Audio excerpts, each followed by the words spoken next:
ಫಸ್ಟಿಗೆ ಹೋದಾಕರ ಇವನೇನು ಮಾಡ್ತಿದ್ದಾನೆ ಟೆಡ್ಡಿ ಇಟ್ಕೊಂಡು ಅಂತೇಳಿ ಕೇಳ್ತೀರ? ನಮ್ಮ ಅಪ್ಪ ಕಸ ಗುಡಿಸ್ತಾರೆ, ಆಮೇಲೆ ಗಾರ್ಡನ್ ಕ್ಲೀನರ್ ಮಾಡ್ತಾರೆ. ಬೀದರ್, ಕಲಬುರಗಿ, ಯಾದಗಿರಿ, ರಾಯಚೂರು, ಬಿಜಾಪುರ, ಬಾಗಲಕೋಟೆ, ಬೆಳಗಾವಿ, ಧಾರವಾಡ, ಗದಗ, ಕೊಪ್ಪಳ, ಬಳ್ಳಾರಿ, ಹೊಸಪೇಟೆ, ಹಾವೇರಿ, ಚಿತ್ರದುರ್ಗ ಹೇಳ್ತೀನಿ. ಇಲ್ಲ 3 ವಾರ ಇಲ್ಲ ಹೇಳಕಾಲ ಕಡೆಕ ಅಷ್ಟು ಬೇಜಾರಾಗಿ ಬಿಟ್ಬಿಡ್ಬೋದೇನು. ಅವ್ರಿಗೆ ಬಿಗ್ ಬಾಸ್ ಅಂತ ಒಂದು ಹೆಸರು ಅಷ್ಟೇ ಗೊತ್ತು. ಅದ್ರಲ್ಲಿ ಹೋದ್ರೆ ಕೋಟ್ಯಾಂತರ ಜನ ನೋಡ್ತಾರಂತ ಗೊತ್ತಿಲ್ಲ. ಆ ಕೋಟ್ಯಾಂತರ ಜನಕ್ಕೆ ನಾನು ನನ್ನ ಟೆಡಿ ಕಾಣಿಸ್ಬೇಕಂತ ನನ್ನ ಆಸೆ. ಸೊ ನೀವು ಬಿಗ್ ಬಾಸಲ್ಲಿ ಟೆಡ್ಡಿ ತೊಗೊಂಡು ಹೋಗ್ಬೇಕು ಅಂದ್ಕೊಂಡಿರಾ? ಅದು ಸಮಸ್ಯೆ. ಆಮೇಲೆ ಒಂದೊಂದು ಜಾಗದಲ್ಲಿ ಜಾಸ್ತಿ ಹೊತ್ತು ಎಂಟರ್ಟೈನ್ಮೆಂಟ್ ಮಾಡೋಕ್ಕಾರೆ ಎಷ್ಟೊತ್ತು ಮಾಡ್ತೀನಿ ನಡಿ ಸಾಕು ಅಂದಾಗ ಅವಾಗ ಏನು ಮಾಡೋ ಕೆಲಸ ನಿಂತು ಅಲ್ಲಿಂದ ಬಂದ್ಬಿಡೋಕೆ ಅಲ್ಲಿ ಮಾಡ್ತಾರದೇ ಉಚಿತವಾಗಿ. ಸೊ ಬಂದಿಲ್ಲ. ಸೊ ಈ ಬಿಗ್ ಬಾಸ್ ಇಲ್ಲ ಅಂದರೆ ಏನು ಮಾಡ್ತೀರಾ ನೀವು? ಬಿಗ್ ಬಾಸ್ ಇಲ್ಲಾಂದರೆ ನೆಕ್ಸ್ಟು ಒಂದು 2 ವಾರ 3 ವಾರ ಬೇಜಾರಾಗುತ್ತೆ. ಅದು ಯಾಕಂದರೆ ಅದು ನಾನು ಬಿಗ್ ಬಾಸ್ಗೆ ಹೋಗ್ಬೇಕಂತಾನೆ ಒಂದು ಒಳ್ಳೆ ಕೆಲಸ ಮಾಡಿಕೊಂಡು ಅದೇ ತುಂಬ ಮನಸ್ಸಲ್ಲಿ ಇಟ್ಕೊಂಡಿದ್ದು. ಅದು ಮನಸ್ಸಲ್ಲಿ ಇಟ್ಕೊಂಡಾಗ ಅದು ಅಷ್ಟು ಕಷ್ಟಪಟ್ಟು ಮಾಡಿದಾಗ, ಯಾಕಂದ್ರೆ ಅಷ್ಟು ನನ್ನ ಬ್ಯಾಗ್ 20 to 25 kg ಇದೆ. ಒಂದ್ಸರಿ ನಮ್ಮ ಬ್ಯಾಗ್ ನೋಡಿ ನೀವು ಶಾಕ್ ಆಗ್ತೀರಾ. ಅದನ್ನ ನಡ್ಕೊಂಡೋಗಿ ಡ್ರಾಪ್ ಕೇಳ್ಕೊಂಡು ಮಾಡೋದು ತುಂಬ ಕಷ್ಟ. ಅದು ಗೌರ್ಮೆಂಟ್ ಶಾಲೆಗೆ ಹೋಗಿ ಅವ್ರನ್ನ ಸ್ವಲ್ಪ ಅಪ್ರೋಚ್ ಮಾಡಿ ಆಮೇಲೆ ಅಲ್ಲಿ ಪರ್ಮಿಷನ್ ತೊಗೊಂಡು ಮಕ್ಳಿಗೆ ಮಾಡಿ ಮಕ್ಕಳಿಂದ ಆಲ್ ದ ಬೆಸ್ಟ್ ತೊಗೊಂಡು ಆಮೇಲೆ ಕೆಲವೊಂದು ಜಾಗದಲ್ಲಿ ಮಕ್ಕಳು ಹೊಡಿತಾ ಇರ್ತಾರೆ. ಆದರೆ ಅವ್ರಿಗೆ ನೋಡಿ ಇನ್ನೊಂದು ಲೋಕನೇ ಹುಟ್ಟುತ್ತೆ, ಆಗ್ತಾ ಇರುತ್ತೆ. ಮತ್ತೆ ಯಾರು ಮಾಡಲ್ಲ ಇದ್ರಂಗೆ. ನನ್ಗೆ ಗೊತ್ತಿದ್ದಂಗೆ.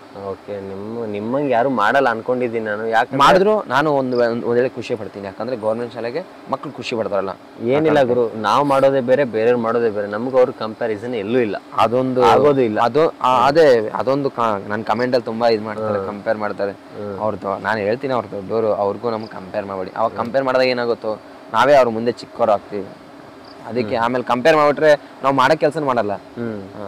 ಇವಾಗ ಅವರೇ ಆದಿನೇ ಬೇರೆ, ನಮ್ಮ ಆದಿನೇ ಬೇರೆ. ನಾವು ಏನೋ ಸಾಧನೆ ಮಾಡ್ತಾ ಇದ್ವಿ, ಆದ್ರೆ ಬೆಂಬಲ ಕೊಡಿ, ಇಲ್ಲ ಬಿಟ್ಬಿಡಿ. ಓಕೆ, ನಮ್ಮನ್ನ ನೋಡಕ್ಕೆ ಹೋಗ್ಬೇಡಿ. ಸುಮ್ಮನೆ ನೋಡಿ ನಮ್ಮನ್ನ ಡಿಮೋಟಿವೇಟ್ ಮಾಡಿದ್ರೆ ಸರಿ ಇರಲ್ಲ. ಸೊ ಇವಾಗ ನೀವು ಮನೆಯಲ್ಲಿ ಸ್ವಲ್ಪ ಈ ಥರ ಆಗ್ತಿದೆ. ಸೊ ಜನ ಮಾತ್ರ ಸಿಕ್ಕಾಪಟ್ಟೆ ಸಪೋರ್ಟ್ ಮಾಡ್ತಿದ್ದಾರೆ, ಪ್ರೀತಿ ಅಂತೂ ಕೊಡ್ತಿದ್ದಾರೆ 100%. ಸೊ ಅಕ್ಕಪಕ್ಕ ಊರ್ದವ್ರು ಯಾವ ಥರ ಮಾತಾಡಿದ್ದಾರೆ ಅಂತೇಳಿ ಏನಾದ್ರು ಬಂದಿದೆ ನಿಮಗೆ? ಫಸ್ಟಿಗೆ ಹೋದಾಕರ ಇವನೇನು ಮಾಡ್ತಿದ್ದಾನೆ ಟೆಡ್ಡಿ ಇಟ್ಕೊಂಡು ಅಂತೇಳಿ ಕೇಳ್ತೀರ, ಸಾಕಷ್ಟು ಜನ ಮಾತಾಡಿರ್ತಾರೆ. ಸೊ ಇವಾಗ ಯಾವ ಥರ ಮಾತಾಡ್ತಿದ್ದಾರೆ ಅವರು? ಇವಾಗ ಅವ್ನ್ ಗೊತ್ತು ಅಂತಾರೆ. ಗೊತ್ತು. ಅವಾಗ ಟೆಡಿ ಇಟ್ಕೊಂಡು ಯಾಕೆ ಇದೆಲ್ಲ ಯಾಕೆ ಬೇಕು ಅಂದಾಗ ಇವ್ ನನ್ಗೆ ಗೊತ್ತಪ್ಪ, ನಮ್ಮ ಫ್ರೆಂಡ್ ಫೋನ್ ಮಾಡ್ತಾರೆ. ಇಲ್ಲಿ ನಮ್ಮ ಫ್ರೆಂಡ್ ಕೇಳಿದ್ದ ನಿನ್ನ, ಹೌದಾ, ಸ್ವಲ್ಪ ರೋಡಲ್ಲಿ ಇದ್ದೀನಿ, ಫೋನ್ ಮಾಡ್ತೀನಿ. ಸೊ ಅಷ್ಟೇ. ಸೊ ಫಸ್ಟಿಗೆ ಹೋದಾಕರ ಯಾವ ಥರ ರಿಯಾಕ್ಟ್ ಮಾಡಿದ್ರು ನಿಮಗೆ? ಟೆಡ್ಡಿ ಇಟ್ಕೊಂಡು ಮನೆ ಬಿಟ್ಟು ಹೋದ್ರಲ್ಲ, ಸೊ ಅದು ಹೆಂಗಿತ್ತು? ಅದು ಒಂದು ವಿಡಿಯೋ ಹಾಕಿದ್ದೆ, ನಮ್ಮ ಅಮ್ಮ ಫುಲ್ ಹತ್ತಿದ್ರು. ಯಾಕಂದ್ರೆ ಅವ್ರು ಕಳ್ಸಕ್ಕೆ ಮನ್ಸಿಲ್ಲ. ರಾತ್ರಿ ನಾ ಎಲ್ಲಿ ಈವೆಂಟ್ಗೆ ಹೋದ್ರು ಅಲ್ಲಿ ಈವೆಂಟ್ ಎಲ್ಲ ಅಟೆಂಡ್ ಮಾಡ್ತಿದ್ದೆ. ಮನೆಗೆ ಬರೋ ಗಂಟ ಮಲ್ಕೊತಿದ್ದಿಲ್ಲ. ಒಬ್ಬನೇ ಮಗಲ್ಲ, ಅವರು ತುಂಬ ಆಸೆಯಿಂದ ಬೆಳೆಸಿದ್ದಾರೆ. ಸೊ ನಿಮ್ಮ ಊರು ಯಾವ್ದು ಸರ್? ನಮ್ಮದು ಬೆಂಗಳೂರಲ್ಲಿ ಇರ್ತೀನಿ. ಇವಾಗ ಬೆಂಗಳೂರಲ್ಲಿ ಇರ್ತೀರಾ? ಇಲ್ಲಿ ಬಳ್ಳಾರಿ ಡಿಸ್ಟಿಕ್ಕು, ಸುರಗುಪ್ಪ ತಾಲೂಕು ಪಕ್ಕದ ಒಂದು ಹಳ್ಳಿಯಲ್ಲಿ ಇರ್ತೀನಿ. ಸೊ ಅಲ್ಲಿಂದ ಇವಾಗ ಬೆಂಗಳೂರು ಶಿಫ್ಟ್ ಆಗಿದ್ದೀರಾ? ಬೆಂಗಳೂರಲ್ಲಿ ಒಂದು 20 ವರ್ಷ ಇದ್ವಿ. ಇವಾಗೂ ಬೆಂಗಳೂರಲ್ಲಿ ಇರೋದು. ಸೊ ಅಲ್ಲಿ ಅಪ್ಪ ಅಮ್ಮ ಏನು ಮಾಡೋದು ಕೆಲಸ? ನಮ್ಮ ಅಪ್ಪ ಕಸ ಗುಡಿಸ್ತಾರೆ, ಆಮೇಲೆ ಗಾರ್ಡನ್ ಕ್ಲೀನರ್ ಮಾಡ್ತಾರೆ. ಅಮ್ಮ ಮನೆ ಕೆಲ್ಸಕ್ಕೆ ಹೋಗ್ತಾರೆ, ಬೇರೆ ಮನೆ ಬಟ್ಟೆ ವಾಶ್ ಮಾಡೋದು, ಪಾತ್ರೆ ತಿಕ್ಕೋದು ಅದು ಮಾಡ್ತಾರೆ. ಸೊ ಆ ಥರ ಮಾಡ್ತಿರ್ತಾರೆ. ಸೊ ಮತ್ತು ನಿಮಗೆ ಅಪ್ಪ ಅಮ್ಮ ಇಷ್ಟು ಕಷ್ಟಪಡ್ತಿದ್ದಾರೆ ಅಂದರೆ ನಾನು ದುಡಿಬೇಕು ಈ ಥರ ಮಾಡೋದು? ಅದೇ ಅದು ಮಾಡ್ತಿದ್ದೆ. ಕಾರ್ಶುಲವಾಗಿ ಕೆಲಸ ಮಾಡಿ 1 ವರ್ಷ ಪೇಮೆಂಟಲ್ಲಿ ತಂದು ಅವ್ರು ಕರೆಕ್ಟಾಗಿ ಕೊಡ್ತಿದ್ದೆ. ಆದರೆ ಇವಾಗ ಹೆಂಗಿದ್ರೆ ಜೀವನ ಪೂರ್ತಿ ದುಡಿಯೋದಿದೆ. ಇವಾಗ ಒಂದು ಹೆಸರಂತ ಬಂದಿದೆ, ಅದನ್ನ ಮಾಡ್ಕೊಂಡು ಹೋಗೋಣ, ಇನ್ನು ಜನಕ್ಕೆ ತಲುಪಿಸೋಣ ಅನ್ನೋದು ನಂದು ಒಂದು ಆಸೆ ಇತ್ತು. ಇವಾಗ ಮಾಡ್ತಾ ಇದ್ದೀನಿ. ಇವಾಗ ಕಷ್ಟ ಆಗ್ತಿದೆ. ಸೊ ನಮ್ಮ ಕನ್ನಡದಲ್ಲಿ ಫಸ್ಟ್ ನೀವೇ ಅಲ್ಲ ಶುರು ಮಾಡಿದ್ದು? ಇಲ್ಲ, ಇದಕ್ಕಿಂತ ತುಂಬ ಜನ ಇದು ಮಾಡಿದ್ದಾರೆ. ಆದರೆ ಅದು ಯಾವಾಗ ಬಿತ್ತು ಅವಾಗ ಗೊತ್ತಾಯ್ತು. ಟೆಡಿ ಅನ್ನೋದು ತುಂಬ ಜನಕ್ಕೆ ಗೊತ್ತಾಯ್ತು. ನಮ್ಮ ಫ್ರೆಂಡ್ ಅವರು ಇದ್ದಾರೆ, ಫ್ರ್ಯಾಂಕ್ ಕನ್ನಡಿಗ, ಟೆಡಿ ಕನ್ನಡಿಗ, ಆಮೇಲೆ ಟೆಡಿ ಕನ್ನಡಿಗ M46. ಸೊ ಕೆಲವೊಬ್ರು ಕಪಲ್ಗಳು ಮಾಡ್ತಿರ್ತಾರೆ. ಸೊ ಅವರು ಗೊಂಬೆ ಮ್ಯಾನ್ ಅಂತ. ಸೊ ಅವರು ನಿಮ್ಗೆ ಹೆಂಗೆ ಫೋನ್ ಮಾಡ್ತಾರೆ, ಕಾಂಟ್ಯಾಕ್ಟ್ ಮಾಡ್ತಾರೆ ಅವರು? ಅವರು ಇವಾಗ ಟಚ್ಚಲ್ಲಿ ಇದ್ದಾರೆ. ಸೊ ಇವಾಗ ಯಾವ್ಯಾವ ಡಿಸ್ಟಿಕಲ್ಲಿ ಸುತ್ತಾಕಿದ್ದೀರಾ ಅಂದರೆ ಟೆಡ್ಡಿ ಇಟ್ಕೊಂಡು ಹೋಗಿದ್ದೀರಾ? ಬೀದರ್, ಕಲಬುರಗಿ, ಯಾದಗಿರಿ, ರಾಯಚೂರು, ಬಿಜಾಪುರ, ಬಾಗಲಕೋಟೆ, ಬೆಳಗಾವಿ, ಧಾರವಾಡ, ಗದಗ, ಕೊಪ್ಪಳ, ಬಳ್ಳಾರಿ, ಹೊಸಪೇಟೆ, ಹಾವೇರಿ, ಚಿತ್ರದುರ್ಗ. ಮುಂದೆ ಎಲ್ಲಿ ಹೋಗ್ಬೇಕು ಅನ್ಕೊಂಡಿವಿ? ಮುಂದೆ ಶಿವಮೊಗ್ಗ ಶಿವಮೊಗ್ಗ ಆದ್ಮೇಲೆ ಒಂದು ಪ್ಲೇಸ್ ಬಿಟ್ಟು ನೆಕ್ಸ್ಟ್ ಉತ್ತರ ಕನ್ನಡ ಅದೊಂದು ಪ್ಲೇಸ್ಗೆ ಹೋಗ್ಬೇಕು. ಸೊ ಇವಾಗ ಎಲ್ಲ ಮುಗಿಸ್ಕೊಂಡು ಸೀದಾ ಬೆಂಗಳೂರಿಗೆ ಹೋಗೋದು? ಇಲ್ಲ, ಎಲ್ಲ ಆಗುತ್ತಿಲ್ಲ ಗೊತ್ತಿಲ್ಲ. ವೈಲ್ಡ್ ಕಾರ್ಡ್ ಎಂಟ್ರಿ ಎಷ್ಟಾಗುತ್ತೋ, ಎಷ್ಟು ಡಿಸ್ಟಿಕ್ ಆಗುತ್ತೋ ಅಷ್ಟು. ಇವಾಗ ನಂಗೆ ತುಂಬ ಫೈನಾನ್ಸ್ ಇಶ್ಯೂ ಇದೆ, ಅದಕ್ಕೆ ವೈಲ್ಡ್ ಕಾರ್ಡ್ ಎಂಟ್ರಿ ಮೇಲೆ ಎಷ್ಟಾಗುತ್ತೋ ಅಷ್ಟು ಟ್ರೈ ಮಾಡಿ, ವೈಲ್ಡ್ ಕಾರ್ಡ್ ಎಂಟ್ರಿ ಮೇಲೆ ಸಿಕ್ಕಿಲ್ಲ ಅಂದರೆ ಅಲ್ಲಿಂದ ಯಾವ ಡಿಸ್ಟಿಕಲ್ಲಿ ಇರ್ತೀನಿ ಅಲ್ಲಿಂದ ಮನೆಗೆ ಹೋಗ್ತೀನಿ. ಸೊ ಇವಾಗ ಒಂದು ದೊಡ್ಡವ್ರ ಒಂದು ಮಾತು ಹೇಳಿದ್ರೆ ಎಕ್ಸ್ಪೆಕ್ಟೇಷನ್ ಹರ್ಟ್ಸ್ ಮೋರ್ ಅಂತ. ಸೊ ಯಾವುದು ಆಸೆ ಪಡ್ತಿರ್ತೇವಲ್ಲ ಅದು ದುಃಖ ಆಗುತ್ತೆ ಅಂತೇಳಿ. ಸೊ ಅದು ಅನ್ಸಲ್ವಾ ನಿಮಗೆ? ಸೊ ಇವಾಗ ವೈಟ್ ಕಾರ್ಡಲ್ಲಿ ಎಂಟ್ರಿ ಕೊಡ್ಲಿಲ್ಲ ಅಂದ್ರೆ ಸೊ ಬೇಜಾರಾಗಲ್ವಾ? ಅದೇ ಹೇಳಿದೆ, 1-2 ವಾರ ಬೇಜಾರಲ್ಲಿ ಇರ್ತೀನಿ, ಇಲ್ಲ 3 ವಾರ, ಇಲ್ಲ ಹೇಳೋಕಾಲ ಕಡೆಕ ಅಷ್ಟು ಬೇಜಾರಾಗಿ ಬಿಟ್ಬಿಡ್ಬೋದೇನು. ಯಾಕಂದ್ರೆ ತುಂಬ ಆಸೆ ಅಂದರೆ ತುಂಬ ಆಸೆ ಇಟ್ಕೊಂಡು ಬಿಗ್ ಬಾಸ್ ಹೋಗ್ಬೇಕಂತ. ಬಿಗ್ ಬಾಸ್ ಬ್ಯಾನ ನೋಡಿದು ನಾನು ಭಯದಲ್ಲೂ ಅದೇ ಹಾಕಿನಿ, ಸುಮ್ಮನೆ ಹಾಕಿಲ್ಲ, ನಾನು ಭಯದಲ್ಲಿ ಅದ್ರ ತಕ್ಕಂಗೆ ಕೆಲಸ ಮಾಡ್ತಿದ್ದೀನಿ. ಬೇರೆಯವ್ರಿಗೆ ಬೇಡ ಅಂದ್ರೆ ಅವ್ರಿಗೆ ಕರೆದು ಅವಕಾಶ ಕೊಡ್ತಾರೆ, ನಮ್ಮಂತವ್ರಿಗೆ ಕೇಳಿದ್ರು ಕೊಡಲ್ಲ. ಇವಾಗ ಸೋಷಿಯಲ್ ಮೀಡಿಯಾದಲ್ಲಿ ಹೆಂಗೆ ಅಂದರೆ ಸಿಂಪತಿ ಕಿಟ್ಸ್ಕೋತಾರಂತ ಭಾಳ ಕಮೆಂಟ್ಸ್ಗಳು ಬರ್ತವೆ. ಸೊ ಇವಾಗ ಕೆಲವೊಬ್ರು ಮಾತಾಡ್ತಿದ್ದಾರೆ ಅಂದರೆ ಹೆಂಗಂದರೆ ಇವನ್ಗುರು ಬಿಗ್ ಬಾಸ್ ಹೋಗ್ಬೇಕಂತ ಸಿಂಪತಿ ಕಿಟ್ಟಿಸ್ತಾವನೆ ಅಂತೇಳಿ ಹೇಳ್ತಾರೆ. ಸೊ ನಾನು ಸಾಕಷ್ಟು ಕೆಲವೊಬ್ರದ್ದು ವಿಡಿಯೋಗಳೆಲ್ಲ ನೋಡಿದ್ದೀನಿ. ಸೊ ಹೆಂಗಂದರೆ ಬಿಗ್ ಬಾಸ್ಗೋಸ್ಕರ ಮಾಡ್ತಿದ್ದಾರೆ ಅಂತ. ಸೊ ಅವ್ರಿಗೆ ಏನು ಹೇಳಕ್ಕೆ ಹೋಗ್ತೀರ ನೀವು? ಅವ್ರಿಗೆ ಗೊತ್ತಿಲ್ಲ ಬಿಗ್ ಬಾಸ್ ಏನಂತ, ಹೆಂಗಿರುತ್ತೆ, ಏನು ನೋಡ್ತಾರೆ ಬಿಗ್ ಬಾಸ್ ಅಂದರೆ. ಅವ್ರಿಗೆ ಬಿಗ್ ಬಾಸ್ ಅಂತ ಒಂದು ಹೆಸರು ಅಷ್ಟೇ ಗೊತ್ತು. ಅದ್ರಲ್ಲಿ ಹೋದ್ರೆ ಕೋಟ್ಯಾಂತರ ಜನ ನೋಡ್ತಾರೆ ಅಂತ ಗೊತ್ತಿಲ್ಲ.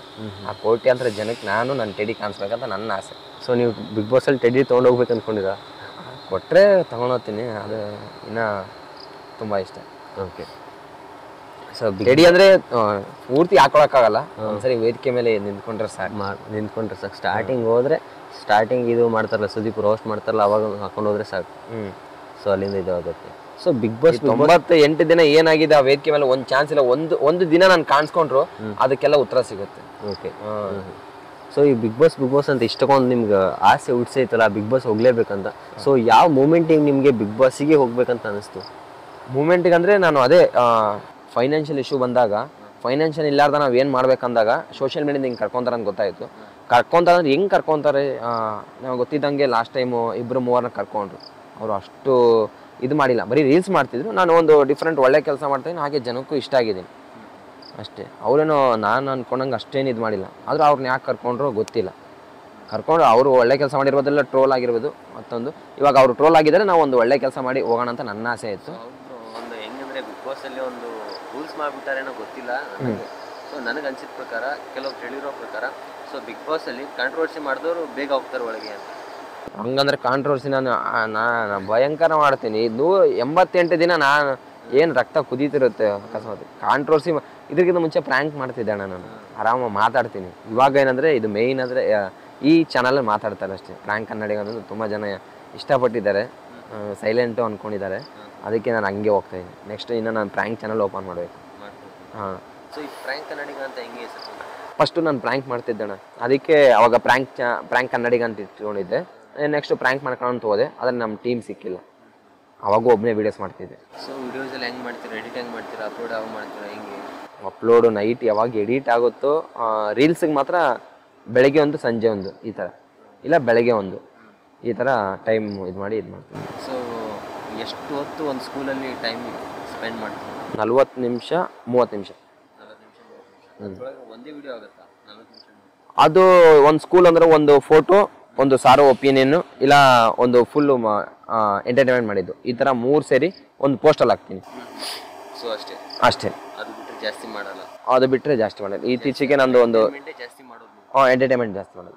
ಆಮೇಲೆ ಫಸ್ಟು ಮೋಟಿವೇಶನ್ ಇರುತ್ತೆ, ನಂಗೆ ಆಗ್ಬೇಡ್ರಿ, ಯಾಕಂದ್ರೆ ನಾನು 10th ಫೇಲ್ ಆಗಿದ್ದೀನಿ, ಆದಷ್ಟು ಓದ್ಕೊಳ್ಳಿ ಅಂತ 1-2-3 ಮೋಟಿವೇಶನ್ ಹೇಳಿ, ಆಮೇಲೆ ನಾನು ಟೆಡಿ ಹಾಕೊಂಡು ಬಂದು ಅವ್ರಿಗೆ ಎಂಟರ್ಟೈನ್ಮೆಂಟ್ ಮಾಡೋದು.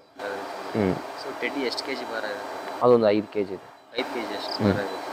ಸೊ ಹಾಕೊಂಡು ಹೋಗೋರು ಫುಲ್ ದೇವ್ರು ಬರ್ತಿರ್ಬೇಕಲ್ಲ ಅವ್ರಿಗೆ? ವಿಕೆಂಡ್ 5 ನಿಮಿಷದಲ್ಲಿ ಬರುತ್ತೆ. ಸೊ ಅದು 40 ನಿಮಿಷ ಮಾಡ್ತಿರಲ್ಲ, ಹೆಂಗೆ ಮಾಡ್ತೀರಾ? ಅದು ತುಂಬ ಕಷ್ಟ. ಇಲ್ಲಿಂದ ಬೇವ್ರು ಬಂದು ಇಲ್ಲಿ ಬಾಯಿಗೆ ತಪ್ಪಿರುತ್ತೆ. ಒಟ್ಟಲ್ಲಿ ಮಕ್ಕಳು ಖುಷಿ ಪಡ್ಬೇಕಂದ್ರೆ ಆಲ್ಮೋಸ್ಟ್ ಅವ್ರ ನಗು ನೋಡ್ತಾ ನಮ್ಮನ್ನೆಲ್ಲ ಬೇವ್ರು ಏನು ಲೆಕ್ಕಕ್ಕೆ ಬರಲ್ಲ, ಇನ್ನೂ ಜಾಸ್ತಿ ಮಾಡಬೇಕು ಅಂತ. ಇಲ್ಲಿರೋ ಹಳ್ಳಿ ಮಕ್ಳಿಗಂತೂ ನೆಕ್ಸ್ಟ್ ಲೆವೆಲ್ ಅವ್ರಿಗೆ ಖುಷಿ ಕೊಡುತ್ತೆ. ಸೊ ನನಗೆ ಖುಷಿಯಾಗಿದ್ದೆ, ಸಣ್ಣ ಹುಡುಗರು 1 ರೂಪಾಯಿ ನಿಮ್ಗೆ ಜೋಡಿಸ್ಕೊಟ್ಟಿದ್ರಲ್ಲ, ಸೊ ಆ ಮೂಮೆಂಟ್ ನನಗೆ ಭಾಳ ಇಷ್ಟ ಆಯಿತು. ಸೊ ನೀವು ಕೂಡ ಹಿಂಗೆ ತೋರಿಸಿದ್ರಿ, ಹಿಂಗೆಲ್ಲ ಕೊಟ್ಟಿದ್ದಾರೆ ಅಂತ. ಸೊ ನೆಕ್ಸ್ಟ್ ಏನು ಮಾಡ್ಬೇಕು ಅನ್ಕೊಂಡಿದ್ರೆ ಇವಾಗ? ನೆಕ್ಸ್ಟ್ ಬೇರೆ ಸ್ಕೂಲ್ಗಳಿಗೆಲ್ಲ ಭೇಟಿ ಮಾಡಬೇಕು? ಇವಾಗ ಹೋಗ್ಬೇಕು. ಇವತ್ತಿನ ದಿನ ಮತ್ತೆ ಒಂದು 3-4 ಸ್ಕೂಲು ಭೇಟಿ ನೀಡಬೇಕು, ಇಲ್ಲಾಂದರೆ ಒಂದು 3 ಸ್ಕೂಲ್ ಭೇಟಿ ನೀಡಬೇಕು. ಹಂಗಾದರೆ ನನಗೆ ಸ್ವಲ್ಪ ತೃಪ್ತಿ ಆಗುತ್ತೆ. ತೃಪ್ತಿ ಅನ್ನೋಕ್ಕಿಂತ ನಾವು ಬಂದಿದ್ದ ಕೆಲಸ ನಾವು ಮುಗಿಸ್ಬೇಕಾದಷ್ಟು. ಅದಕ್ಕೆ ಓಕೆ ಬ್ರದರ್, ನೀವು ಸಾಕಷ್ಟು ಒಂದು ವಿಷಯಗಳನ್ನೆಲ್ಲ ಹೇಳ್ಕೊಂಡ್ರಿ, ಪರ್ಸ್ನಲ್ ಆಗಿರ್ಬೋದು ಅಥವಾ ಬಿಗ್ ಬಾಸ್ ಹೋಗ್ಬೇಕನ್ನೋ ಆಸೆನ. ಅದು ಹೇಳ್ದೆ, ಬಿಗ್ ಬಾಸ್ ಅನ್ನೋದಕ್ಕಿಂತ ಸೋಷಿಯಲ್ ಮೀಡಿಯಾದಿಂದ ಎಲ್ಲರೂ ಸಿಗುತ್ತಲ್ಲ, ನಾನು ನೋಡಿದ ಪ್ರಕಾರ ಒಂದು ಇಮೋಷನ್ ಆಗಿ ಮಾಡ್ಕೊಂಡಿದ್ದೀರಾ ನೀವು. ಸೊ ಎದ್ರು ಬಿಗ್ ಬಾಸ್, ಮಕ್ಕೊಂಡ್ರು ಬಿಗ್ ಬಾಸ್ ಅನ್ನೋ ಒಂದು ಇದ್ರೊಳಗೆ ಅದೀರಾ ನೀವು. ಸೊ ಅಲ್ಲೊಂದು ಮಾತು ಹೇಳಿದೆ, ತಪ್ಪು ತಿಳ್ಕೊಬೇಡಿ. ಅದು ನಾವು ನೋಡ್ದಂಗೆ ನೀವು ನೋಡ್ದಂಗೆ ಟ್ರೋಲ್ ಅದನ್ನ ಕರ್ಕೊಂತಾರಲ್ಲ, ನಾನು ಇವಾಗ ಅವ್ರಕ್ಕಿಂತ ಜಾಸ್ತಿನೇ ರೀಚ್ ಮಾಡಿದ್ದೀನಿ, ಜಾಸ್ತಿ ಜನ ಗೊತ್ತಿದ್ದೀನಿ. ನಾನು ವೀಡಿಯೋಸು ಮತ್ತೆ 4 ಕೋಟಿ ಹೋಗಿದೆ ಅಂದ್ರೆ ಅವ್ರಕ್ಕಿಂತ ಮೀರಿಸಿದ್ದೀನಿ. ನಾನು ನೋಡಿ ಕರ್ಕೋಬೋದಂತ ಒಂದು ಆಸೆಯಿಂದ ಆ ಫ್ಲೋ ಅಲ್ಲಿ ಬಂತು. ಅವ್ರೇನು ಜಾಸ್ತಿ ಕೆಲಸ ಮಾಡಿದಂತಲ್ಲ, ಅವರು ವೀಡಿಯೋಸ್ ಮಾಡಿದ್ದಾರೆ, ಒಳ್ಳೊಳ್ಳೆ ವೀಡಿಯೋಸ್ ಮಾಡಿದ್ದಾರೆ. ಇಲ್ಲ ಅನ್ನೋದಿಲ್ಲ, ಅವ್ರಕ್ಕಿಂತ ನಾನು ದೊಡ್ಡವನು ಅಂತ ಹೇಳೋಕ್ಕಾಗಲ್ಲ, ಅವ್ರಕ್ಕಿಂತ ಚಿಕ್ಕವನು. ಅದರ ಒಂದು ಒಳ್ಳೆ ಕೆಲಸ ಮಾಡ್ತಾ ಇದ್ದೀನಿ. ಅದಕ್ಕೆ ನನಗೆ ಯಾಕೋ ಗೊತ್ತಿಲ್ಲ, ಬಿಗ್ ಬಾಸ್ ಅಂದ್ರೆ ತುಂಬ ಇಷ್ಟ. ಅದಕ್ಕೆ ಓಕೆ, ತುಂಬ ಇಷ್ಟಪಡ್ತೀನಿ. ಕಾಂಟ್ರವರ್ಸಿ ನಾನು ಮಾಡ್ತೀನಿ, ಮಾಡೋಣ ಅಂತಲ್ಲ. ಟೆಡಿ ಹಾಕೊಂಡು ಮಾಡೋನಿಗೆ ಅದೇನು ದೊಡ್ಡ ವಿಷಯನೇ ಅಲ್ಲ. ಕಾಂಟ್ರವರ್ಸಿ ಏನು ಮಾಡೋದು ಬೇಡ. ಸೊ ಟೆಡ್ಡಿಯಲ್ಲಿ ಒಂದು ಒಳ್ಳೆ ಹೆಸರು ಮಾಡ್ಕೊಂಡಿದ್ದೀರಾ. ಸೊ ಫ್ರಾಂಕ್ ಕನ್ನಡಿಗ ಅಂದ್ರೆ ನಿಮ್ದು ಫಸ್ಟಿಗೆ ಬರೋದೇ ನೀವೇ. ಸೊ ಆ ಟೆಡ್ಡಿ ಹಾಕೊಂಡು ಎಂಟರ್ಟೈನ್ಮೆಂಟ್ ಮಾಡೋದು. ಸೊ ಆ ಟೆಡ್ಡಿ ಒಳಗೆ ಒಂದು ಸ್ಮೈಲ್ ಇರುತ್ತೆ. ಸೊ ಅದು ಹೊಟ್ಟೆ ಬಿಟ್ಕೊಂಡು ಹಿಂಗೆ ನಡೆಯೋದು ಸಖತ್ತಾಗಿರುತ್ತೆ. ಅದು ಇನ್ನೊಂದೇನಂದ್ರೆ ಇವಾಗ ಇರತ್ತಲ್ಲ ಟೆಡಿ, ಆ ಥರದ್ದು ಕರ್ನಾಟಕದಲ್ಲಿ ಯಾರ ಹತ್ರ ಇಲ್ಲ. ನಮ್ಮ ಟೆಡಿ ಕನ್ನಡಿಗ ಅಂತಿದ್ದಾರೆ, ಅವ್ರಿಗೂ ಸ್ವಲ್ಪ ನಮಗೂ ಐಬ್ರೋ ಡಿಫ್ರೆಂಟ್ ಇದೆ. ಆದರೆ ಇವಾಗ ಮ್ಯಾನುಫ್ಯಾಕ್ಚರ್ ಸ್ಟಾಪ್ ಆಗಿದೆ, ಆ ಥರ ಟೆಡಿ ಸಿಗೋದಿಲ್ಲ. ಅದಕ್ಕೆ ಇವಾಗ ಇರೋದು ಅದೊಂದು, ಅದಿರೋ ಗಂಟ ನನಗೆ ಫೇಮು. ಅದಕ್ಕೆ ಅದನ್ನ ಸ್ವಲ್ಪ ಜೋಪಾನವಾಗಿ ನೋಡ್ಕೊತಾ ಇದ್ದೀನಿ. ಎಲ್ಲೂ ಬೆದರಿಕೆ ಬರಲಿಲ್ವಾ ನಿಮಗೆ? ಇದು ಯಾಕೆ ಮಾಡತ್ತಿ, ಅದು ಯಾಕೆ ಮಾಡತ್ತಿ? ಇದು ಜಮಖಂಡಿ ಬಾದಾಮಿಯಲ್ಲಿ ಕಂಡಕ್ಟ್ರು ಒಬ್ಬರು ಪೊಲೀಸರು. ಆಮೇಲೆ ನೆಕ್ಸ್ಟ್ ಡೇ ಅವ್ರು ವಿಡಿಯೋ ಮಾಡಿ ಹಾಕಿದೆ, ಅವ್ರ ಕಡೆಯಿಂದನೂ ರೆಸ್ಪಾನ್ಸ್ ಬಂತು. ಅದೇ ಬೈದು ಕಳಿಸಿದ್ರಿ, ಯಾಕೆ ಮಾಡ್ತೀವಿ, ಹೋಗು ನಡಿ ಮನೆಗೆ ಅಂತ. ಅವು ವಿಡಿಯೋ ಹಾಕಿದ ತಕ್ಷಣ ಒಂದು 20 ಲಕ್ಷ 30 ಲಕ್ಷ ಎಲ್ಲ ಓಡಿದ್ವಲ್ಲ. ನೆಕ್ಸ್ಟ್ ಡೇ ಅವ್ರಿಗೆಲ್ಲ ವೀಡಿಯೋ ರೀಚ್ ಆಗಿದ್ದು. ಅವ್ರ ಮನೆಯಿಂದ ಮೆಸೇಜ್ ಕಾಲ್ ಬಂತು, ಕಮೆಂಟ್ ಸೆಕ್ಷನ್ ಆಫ್ ಮಾಡಿ ಸುಮ್ಮನೆ. ಫಸ್ಟು ಬಾದಾಮಿಯಲ್ಲಿ ಆಗಿದ್ದು, ಆಮೇಲೆ ಜಮಖಂಡಿಲಿ. ಅದು ಸಮಸ್ಯೆ. ಆಮೇಲೆ ಒಂದೊಂದು ಜಾಗದಲ್ಲಿ ಜಾಸ್ತಿ ಹೊತ್ತು ಎಂಟರ್ಟೈನ್ಮೆಂಟ್ ಮಾಡೋಕ್ಕಾರೆ ಎಷ್ಟೊತ್ತು ಮಾಡ್ತೀನಿ, ನಡಿ ಸಾಕು ಅಂದಾಗ ಅವಾಗ ಏನು ಮಾಡೋ ಕೆಲಸ ನಿಂತು ಅಲ್ಲಿಂದ ಬಂದ್ಬಿಡೋಕೆ. ಅಲ್ಲಿ ಮಾಡ್ತಾರದೇ ಉಚಿತವಾಗಿ, ಅಲ್ಲಿ ಏನು ಹಣ ಏನು ತೊಗೊಳಲ್ಲ. ಅಷ್ಟಕ್ಕೂ ಮಕ್ಕಳು ಖುಷಿ ಪಡ್ತೈತಿ. ಅದ್ರಾಗ ಅವ್ರು ಇದು ನಾವು ಮಾಡೋದೇನಾಗುತ್ತಂದರೆ ದೊಡ್ಡವರಿಗೆ ಅಷ್ಟೊಂದು ಅಟ್ರಾಕ್ಷನ್ ಆಗಲ್ಲ, ಚಿಕ್ಕ ಮಕ್ಕಳೇ ಆಗೋದು. ಚಿಕ್ಕ ಮಕ್ಳಿಗೆ ಏನು ಬೇಕು ಅದು ಮಾತ್ರ ನಾನು ಮಾಡಬೇಕು. ದೊಡ್ಡ ಮಕ್ಳಿಗೂ ಮಾಡ್ತೀನಿ, ಬೇಕಾದ್ರೆ ಕೈ ತೋರಿಸಿ ಇವ್ರಿಗೆ ಕಾಡಿಸ್ರಿ ಅಂದ್ರೆ ಕಾಡಿಸ್ತೇನೆ.